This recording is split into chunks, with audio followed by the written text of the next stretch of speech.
ત્રીજા યુગમાં ધર્મ હૃદય પાઠ કર્યો. પાંડવો હંમેશા સત્યવાદી હતા, સત્યને માર્ગે હાલતા હતા. દ્રૌપદીને સાથે રાખી માતા કુંતાજી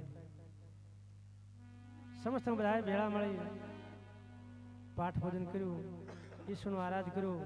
એ સમય અંદર લગ્ન ઈશ્વર સામે સુરતા બાંધી ભગવાનનું ભજન કરી 9 કરોડ ભક્તો સંતો નિર્વાણ પદને પામ્યા. સંતો રાજી થયા, પ્રમાણ મળ્યું, ખૂબ ખૂબ આનંદ થયો. હવે સંતોને ચોથા યુગની વાત પૂછો. ચોથા યુગમાં કોને પાઠ કરતો વિસ્તારથી વાત કરો. એવા ચોથા યુગમાં એવો પાઠ માનો રાજા બની રાજા ને રાજા બની રાજા ને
ચોથા યુગની અંદર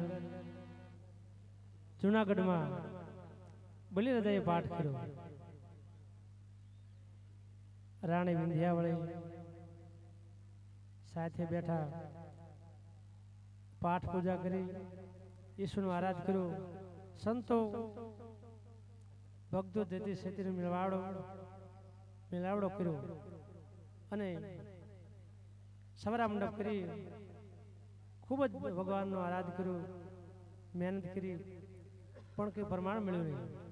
કારણ એ સમયે કળિયુગની શરૂઆત થઈ, સંતોને હાર થઈ હતી. ઈશ્વરની સામે માથા ઝુકાવી દીધા. એ સમયની અંદર ઇતિહાસ એવું બોલે છે બધા સંતો ભક્તોએ દેહનો ત્યાગ કરી નાખ્યો, નિર્વાણ પદને પામ્યા. સંતોએ એવું ફરમાન આપીને ગયા હતા કે હજુ એકવાર એવો સમય આવશે, હજુ અજિયા નામને એનું હાડ ભીતર પીડ્યું છે ભવનાથમાં, એને સજીવન કરશે પણ ઘણા વર્ષો વીતી જશે, ઘણો સમય વીતી જશે, પણ એને જાગૃત કરે પછીથી વિરામ પામશે. ત્યાં સુધી સંતો પાછા પડશે નહીં. આપણે એ વાણીમાં અમુક ઘણા ભજન ગાતા હોય છે. પાછા નહીં પડે સંતો, પાછા નહીં પડે, સતના ધીંગાણે સંતો પાછા નહીં પડે. અરે પાછા નહીં પડે સંતો કોઈ દી, એ પાછા નહીં પડે, સતની ધીંગાણે સંતો એ પાછા નહીં પડે.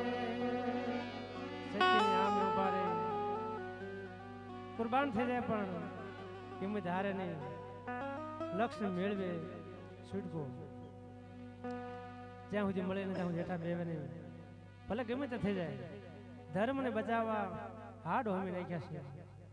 એ આપણા દેશની સંસ્કૃતિ સૌરાષ્ટ્ર ઝાલાવાડ ખૂબ ખૂબ ભક્તો સંતો ઘણા કમાણી કરી અને નિર્વાણ પદને પામ્યા છે. હવે ભક્તો સંતો પાઠની પ્રવૃત્તિ કરો અને બધા હવ ઊભા થઈ ભગવાન રજા આપો.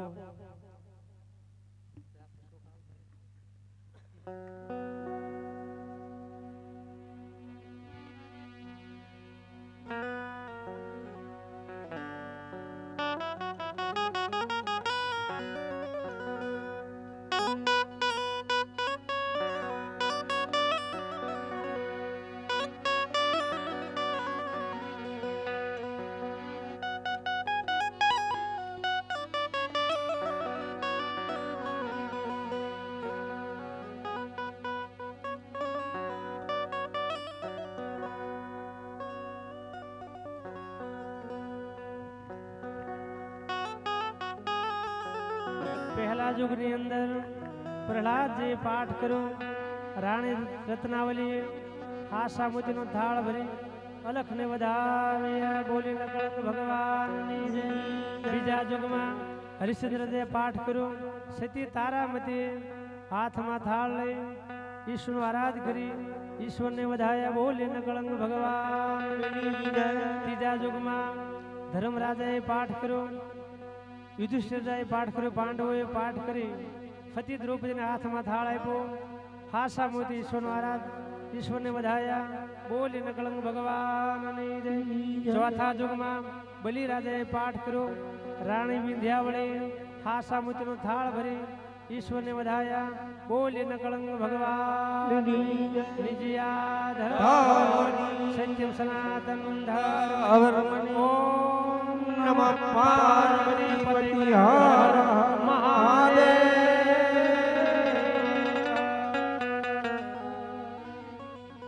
હવે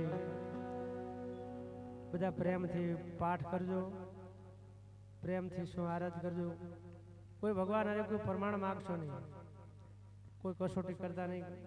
આપણે નિષ્ફળ જઈશું, કારણ કળિયુગની શરૂઆત થઈ છે, આપણે હારી જઈશું, કળિયુગ જીતી જશે. આવો સમય એમ છે. હવે સંતો ભક્તો, જ્યારે તમે કોઈને પાઠનો વાયક આવે, ભજનનો વાયક આવે, જ્યાં સુધી દેહમાં પ્રાણો ત્યાં સુધી પાઠના વાયક દેજો, આવો સંતોનો મત છે. બોલી શ્રી નકળંગ ભગવાન. સંતો ભક્તો હોના આસન સીધાઓ અને છેલ્લા વાર હો ને જાદે જવાર. જય અલખધણી, જય અલખધણી, જય અલખધણી, જય અલખધણી.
થોડોક સમય વીતી જશે, સમયની બલિહારી છે. આજે મારો જન્મ થયો, 54 વર્ષ વીતી ગયા છે.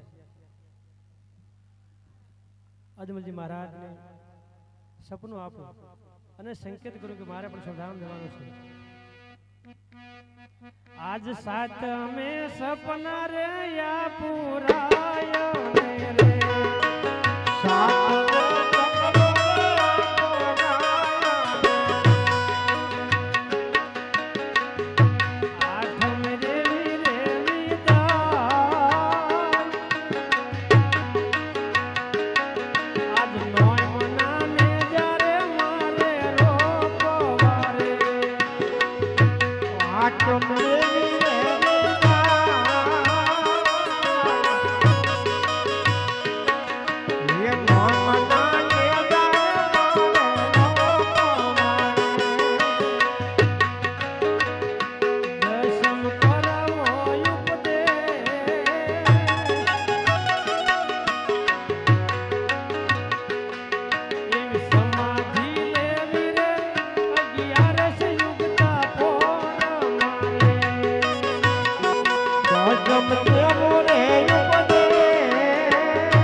અરે ગળ ગળતી માધ્યમ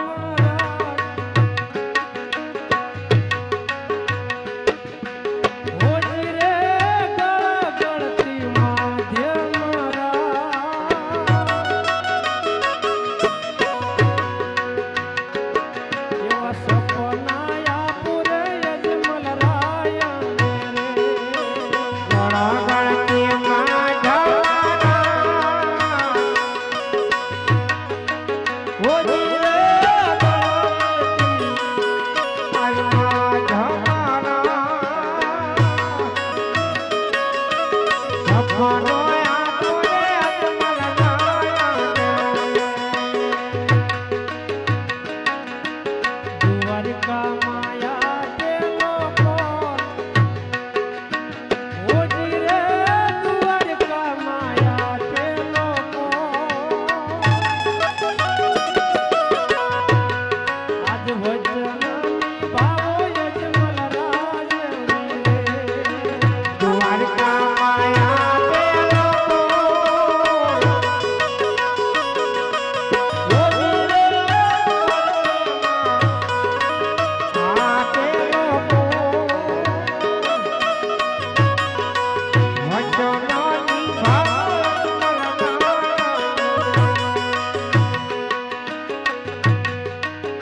રામદેવ એવા રામદેવ સરણ છોડરાય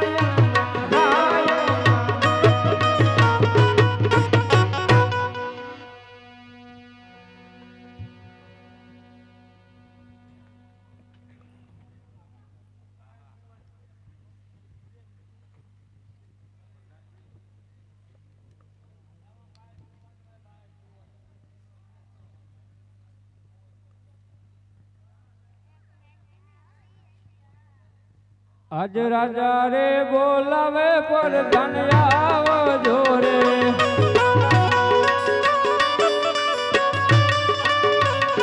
આવજો રાજે દરબાર રાજા રે બોલાવે પર ધન આવજો રે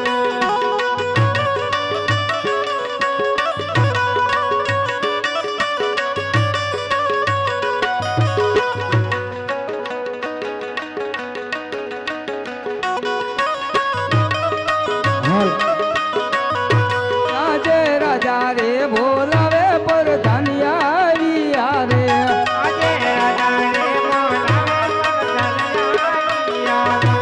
રે રાજે દરબાર રાજા રે બોલાવે પર ધનિયા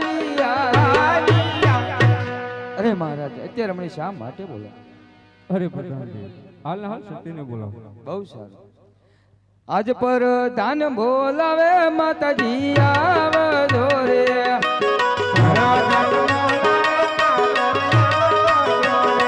આવજો રાજે દરબાર પર ધાન બોલાવે માતાજી આવજો રે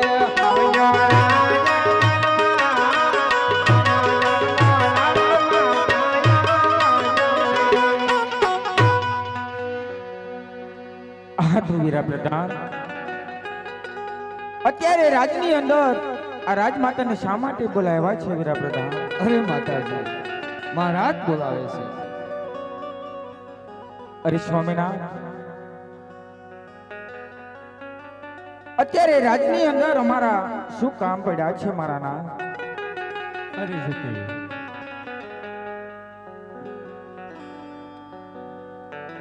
અરે સ્વામિનાથ હું આપને કહું છું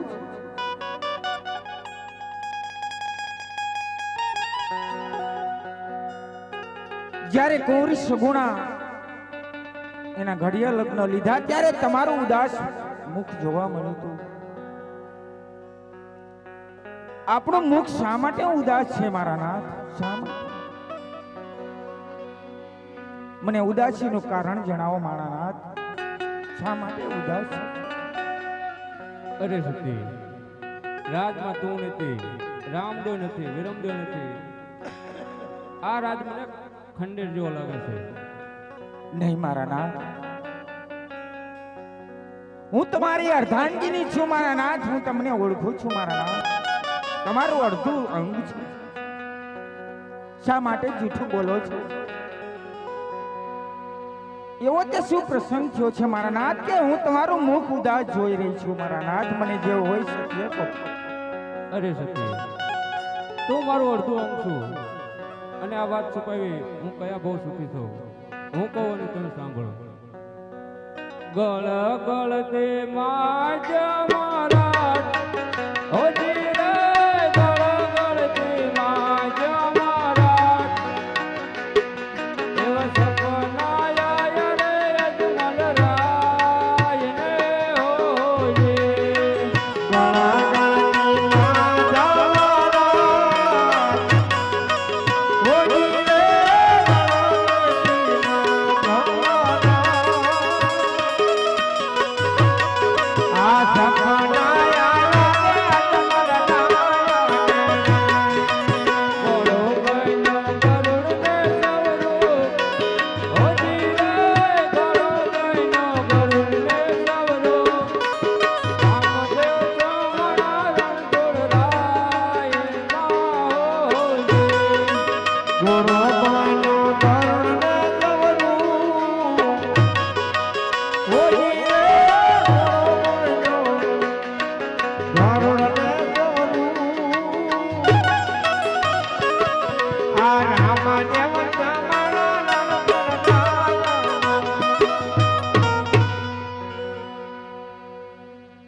અરે સતી, આવું મને સપનું આવ્યું છે. અરે મારા નાથ, સપના કોઈ દિવસ સાચા ન હોય મારા નાથ, માટે આવી શંકા મૂકી દો મારા નાથ. કોઈ દિવસ સપનું સાચું ન હોય. અરે સતી, હું પણ કહું છું સપના સાચા ન હોય, પણ કોક દિવસ સપના સાચા પણ બની જાય છે.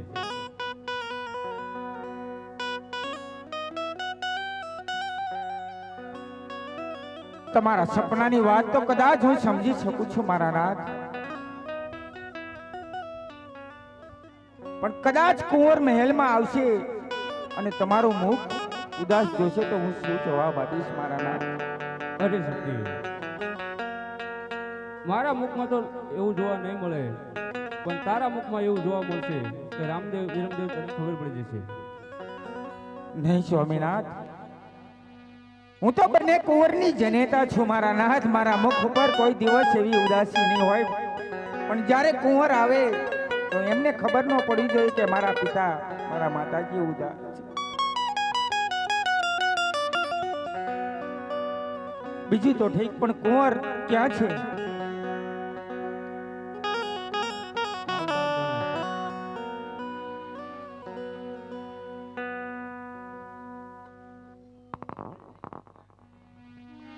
લો આ વિરમદેવ તો આ આયા.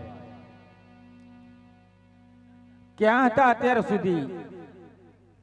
અરે માતાજી, રાજમહેલની અંદર રમતા હતા. અને તમારા ભાઈ રામદેવને ક્યાં મૂકીને આવ્યા? રામદેવ તો આજે સવારના મારી સાથે આવ્યા નથી. ખબર નહીં, મારી સાથે આજે સવારના આવ્યા નથી. આ બપોર થવા આવ્યા છે, ખાવાની ખબર નથી પડતી?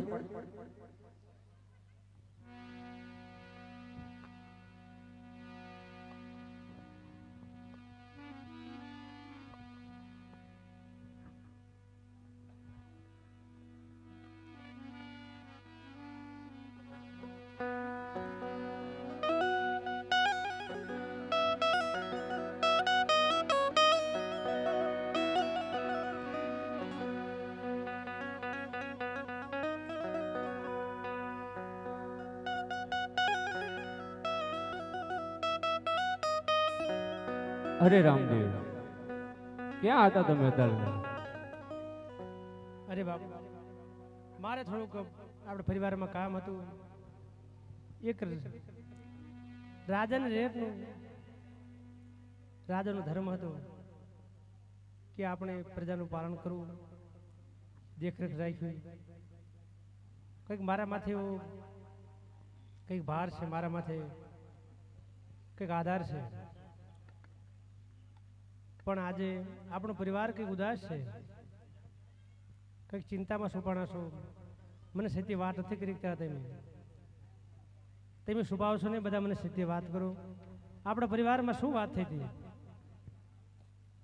અરે રામદેવ, તને કેમ ખબર પડી કે અમારું ઉદાસ મધુ છે? અરે મારો જન્મ થયો આજે 54 વર્ષ વીતી ગયા. કોઈ આપણા પરિવારમાં કોઈને મેં